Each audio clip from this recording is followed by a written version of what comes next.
আমাদের আরেকটা পদ্ধতি যে জাভাস্ক্রিপ্টের ফর অফ লুপ ব্যবহার করে কিভাবে আমরা একটা স্ট্রিং থেকে কনসোনেন্টগুলো কাউন্ট করে দিতে পারি। তো চলো আমরা বরাবরের মতো এবারও একটা ফাংশন ডিক্লেয়ার করি, কাউন্ট কনসো। অবশ্যই একটা প্যারামিটার হিসেবে এটাও স্ট্রিং নেবে এবং এখান থেকে আমরা ক্যালকুলেশন করে বডির ভিতরে রেজাল্টটা আউটপুট আকারে পাঠিয়ে দেবো। তা শুরুতেই আমরা এর স্ট্রিংটা লোয়ার কেসে কনভার্ট করে নিই। এবার আমরা এর স্ট্রিংটা তো লোয়ার কেসে কনভার্ট করলাম এবং কাউন্টটা হিসাব রাখার জন্য আমরা একটা ইনিশিয়াল ভ্যালু 0 অ্যাসাইন করলাম এবং এই ভেরিয়েবলটার নাম দিলাম লেট কাউন্ট ইকুয়াল টু 0। এর ভিতরে আমরা ভাওয়েলসগুলো ডিক্লেয়ার করে নিয়ে আসি, কনস্ট্যান্ট ভিও ভাওয়েলসটা ডিক্লেয়ার করলাম।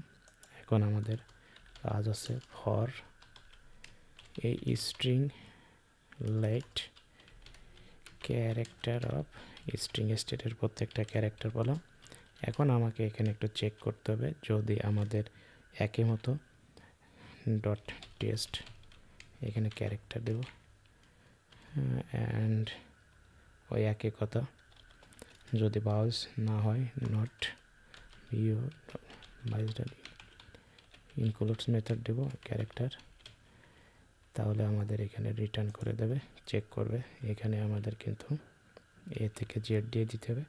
এ থেকে জেডের ভিতরে আসলে তখন এটা আমাদের কাউন্ট এর ভ্যালু এক এক করে বাড়িয়ে যাবে।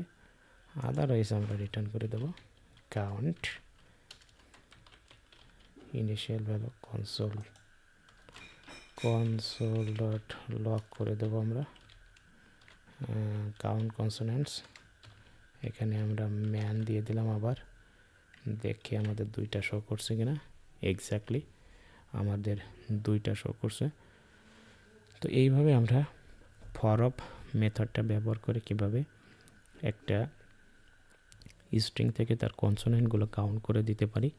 আমি আবার বলছি, এইখানে একটু চেক করবে আমরা এখানে যে স্ট্রিংটা পাচ্ছি সেই স্ট্রিংটা আমাদের এ থেকে জেডের ভিতরের ক্যারেক্টার কিনা সেটা চেক করবে।